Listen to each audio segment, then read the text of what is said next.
I was raised by Palestinian parents, and I lived in the UAE, was born in Abu Dhabi. So that basically makes up my cultural identity. But at the same time, I went to Canada and I studied there for my Bachelor of Fine Arts. I learned a lot of techniques that I would have never learned otherwise. It's an amalgamation of many different things. But I would say as an identity, I consider myself an artist first, a designer second, and that basically informs my decisions in life. I don't want anything to compromise that. I don't find art as something mutually exclusive from identity. Art is a byproduct of your identity, and I only consider art meaningful if it speaks to your identity or somehow informs people about your experience as what influenced your identity. Otherwise, I find it purely decorative, sort of like an image-making medium, and to me that's pure aesthetic. It's not meaningful anyway, and I think that art should be a little bit deeper than just the decorative.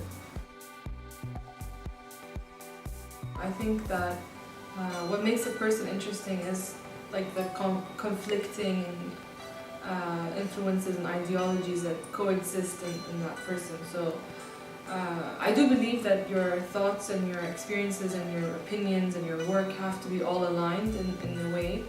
But at the same time, those same beliefs and thoughts could range from, they could encompass many things. It could be inclusive of many different things that you may have picked up from many different people along the way. It could create a very interesting person. And I consider myself a combination of like many extreme Eastern values and many extreme Western values that you wouldn't typically think would coexist in a person.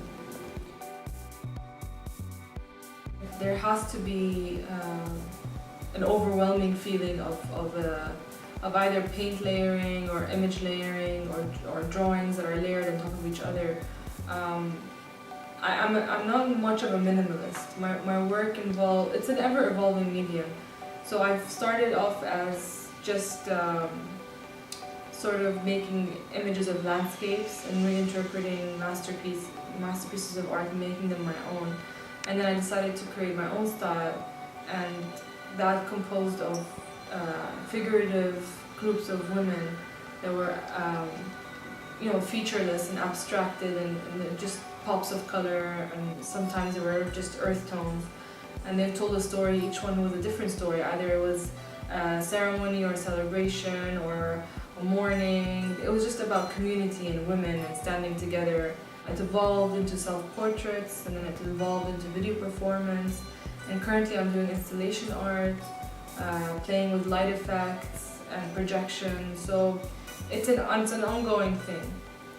I know it sounds strange, but for me the most important thing is that they are overwhelmed by conflicting feelings and emotions that make them think about the world at large. My need to express that is sort of something that if you already have it in you, that you would see it in the work. Otherwise it would at face value just look like a beautiful piece of art. So aesthetics and morality coexist in one piece.